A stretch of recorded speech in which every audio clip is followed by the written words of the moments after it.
I have a friend. Let's call her Sue for the purpose of this video. Sue gave me a call one day and let me know that she was hiring a nanny. And this nanny had been referred to her by one of her friends, and that they had had the nanny working for a few years. And she wanted to hire her and asked if I thought she should do a background check on her. And I said, absolutely. And Sue said, well, I don't need to do background check because they came from a friend and I trust them. She seems amazing. I'm desperate for a nanny. And I said, just pass the nanny to me and I will do the background check for you. No need to do it yourself. It's super easy for me. I do them every day. Sue said, well, I feel awkward asking the nanny to do that. I don't want to put her out. It's uncomfortable. And I insisted that Sue give me the nanny's name and I would bridge that gap and do the background check. Well, in the end, Sue did not do the background check on the nanny and she hired the nanny anyway. Fast forward a few weeks into the nanny working, and she was driving with the children and had the children in the car with her, 2 toddlers at the time, and was pulled over by the police for a minor infraction. Nothing major, just a minor infraction. But when she got pulled over, she did not have a driver's license. She didn't have a valid driver's license, and this nanny was driving my friend Sue's children. Terrifying. All turned out okay. The police called Sue. Sue had to come pick her children up. Also, the car that she was driving was the employer's vehicle, was Sue's vehicle. So then she had to take that car home and drive that car home. So needless to say, the nanny was let go. But this is a perfect example of why you need to do a background check on your nanny. And we're going to go into more details of the things you should check in this video. If we haven't met before, I'm Michelle Kelsey, founder of the Nanny Solution by Nannies on Call. Each week on Wednesday, I'm bringing you a new video in a series called How to Hire a Nanny. This week, we're doing background checks. Last week, you can check it out up here, we did interviewing the nanny and interview techniques and topics. And next week, we're going to be covering nanny contracts and everything you should put in the contract when you hire a nanny. Let's get started on background check. I am going to start by putting a caveat on this video. Depending on where you live, country, province, state, there are different laws and regulations around personal information, collecting personal information, and storing personal information. So if you are doing a background check on your nanny, you need to be sure you are following the laws in your province, state, country.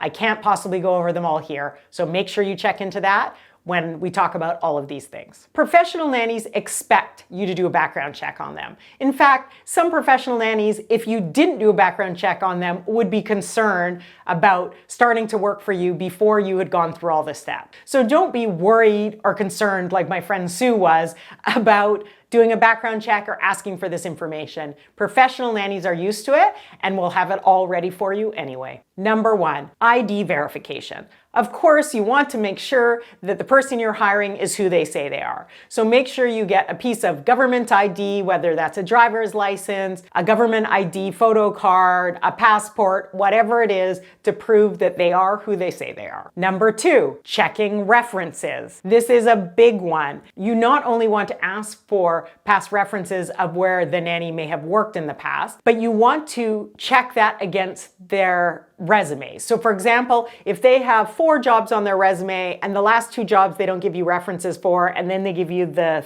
job number 3 and 4, you want to ask for the most recent references. You also want to ask for as many references as you can. Don't just check the first reference. If they're in contact with all 4 people, still reach out to all 4 references. Every family has a different experience with the nanny, and you want to get as much information as you can. The other thing about references is you need to make sure they're not a family, a friend, a neighbor, someone who they didn't work for, who's just giving a reference that isn't valid. They're just trying to help them get this job. You can do that by asking questions about what year they worked for you, how old were your children at the time, when were your children born. These are all things that parents know off the top of their head. But if a nanny has set up a friend to answer those questions, they might say, oh, my children were 2 and 4 when the nanny worked for me. Well, oh, can you tell me what year your children were born? And then you can do the math on that. These are just little tricks to try and figure out if that's a real reference. The other way you can check is on social media. Check to see if they're friends and if they're family, if they're in photos together. All of those things help these days. It's really easy to investigate if it's a real reference or not. The last thing I want to say about references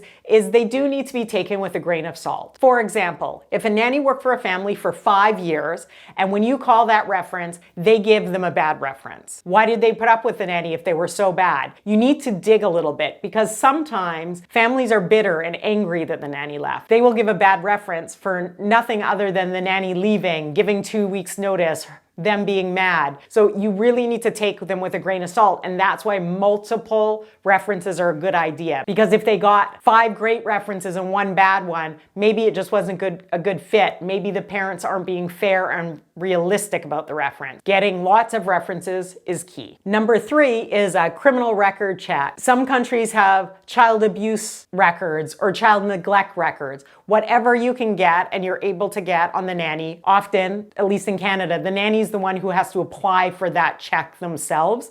I don't do the check on their behalf. So they go and file for it, and then they can either give the report to me or the report comes directly to me. So depending on where you live, you want to file as many of these as you can to protect yourself and your family. I will say, in 20 years of doing this, and I know I live in Canada, so it's a little bit different. People see us as nice. I've seen maybe 2 criminal records, and they were for very minor things, and we were able to sort it out after talking to them. I don't see a lot of criminal records for people. Once you tell them you're doing a criminal record check, or that they need to do a criminal record check to work, I just haven't found that many nannies who are required to do criminal records come back with reports at the end of the day. So it's a great thing to do. It's a great thing to follow through with. And if nannies know you're going to do it, then you're likely to going to get the best of the best anyway, who do not have criminal records from their past. Number 4 is driving record. Whether the nanny is driving your children or not, if they drive and have a driver's license, ask to get a driving record. This just goes to their overall reliability, history, ability to make good decisions. If a nanny has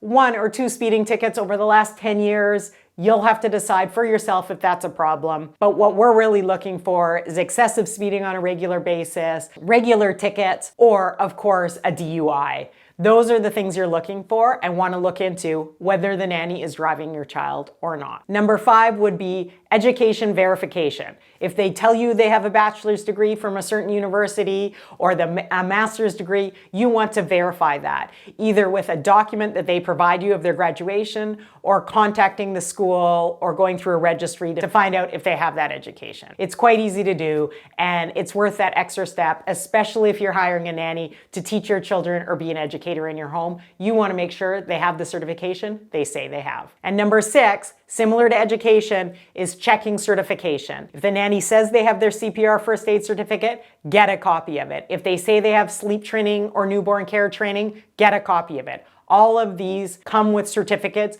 with the date they took it, if there's an expiry date on there, because especially with CPR first aid, you want to make sure the nanny is always keeping that up to date and that it doesn't expire while you're working with them. Maybe it expires next month and then all of a sudden they're not certified anymore. You want to have copies of all of this. All of the things we're talked about should go in a file, whether it's an electronic file or a personal file that you keep in your home, so that you can check back on dates and keep it up to date the whole time the nanny works for you. Check us out next week when we go over nanny contracts and how to handle that and what should go in them. And otherwise, we will see you next Wednesday. Have a great week.